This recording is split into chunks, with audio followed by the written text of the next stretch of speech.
Are you ready to make delicious slap y'all mama pumpkin donuts?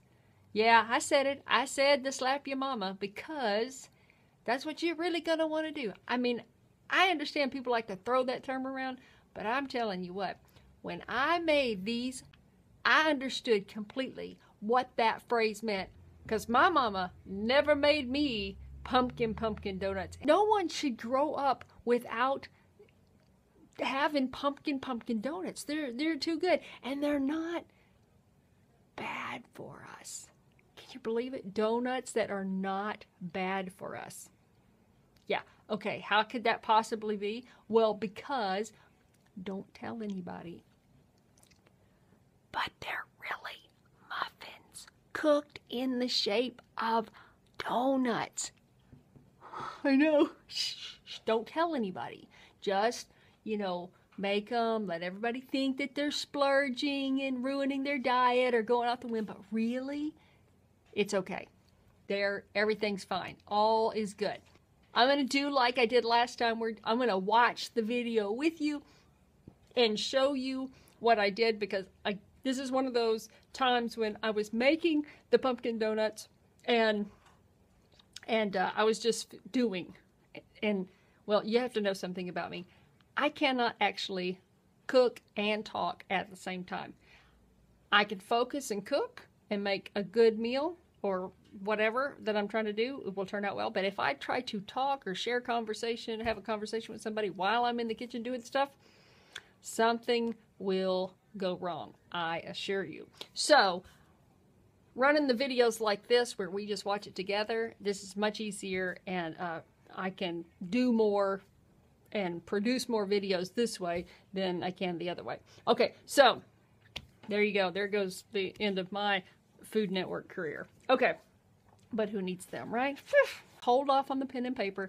I'm going to just show you what I did to put them all together and all the steps involved. And at the end of this video, I went ahead and wrote out all the ingredients. I didn't film making the icing because I just brain farted it, forgot to turn on the camera, and so okay, so there you go. But anyways, but you know how to mix icing, right? If you have any questions or whatever, you see something I did wrong or did out of whack, or if I'm missing something, please let me know because it's just been kind of one of those days. Okay, all right, let's get started. Get your oven heated to 400 degrees Fahrenheit, and in a large bowl, I want you to whisk together 2 tablespoons of ground flaxseed and water. And I don't know if you have any experience with ground flaxseed, but what you have to do is you just kind of whisk it together like this and you set it aside for 5 minutes and it gets really gelatinous. It's great. Okay, and then here's the only fat in the recipe. I use coconut oil to generously grease my donut pans. And you don't have to really go overboard. I did this time because I wasn't sure how the pumpkin was going to work in the batter, but it all worked out fine. You could lightly grease the pan.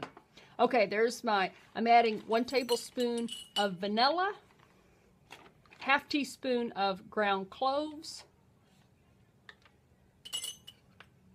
2 teaspoons of cinnamon, and this is going to be enough to make 12 donuts. Then I'm going to add 1 cup of pumpkin puree.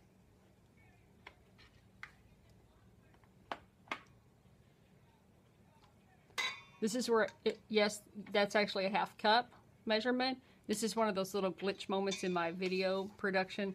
I did really end up putting a whole cup of pumpkin in there, but you didn't see it.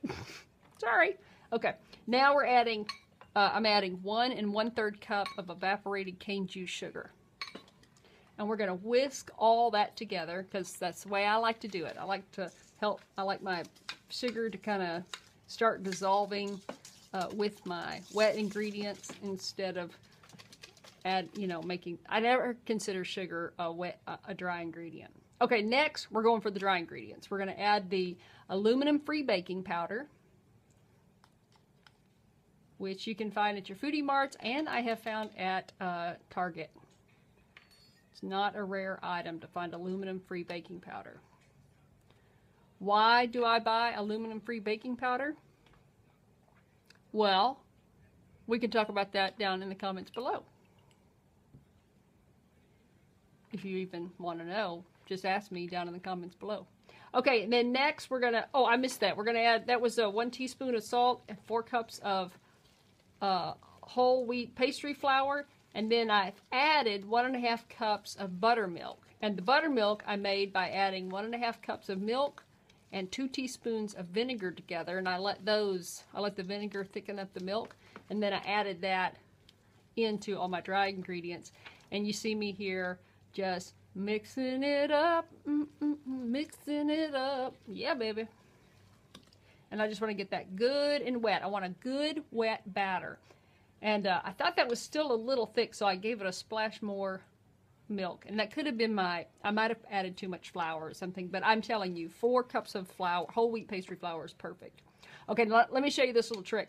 I used my 4-cup Pyrex dish, measuring cup, and I put a 1-gallon bag in it, and then I scrape the donut batter into the bag, and lift that up, and then I'll snip the corner of the 1-gallon bag, and that'll make a perfect little batter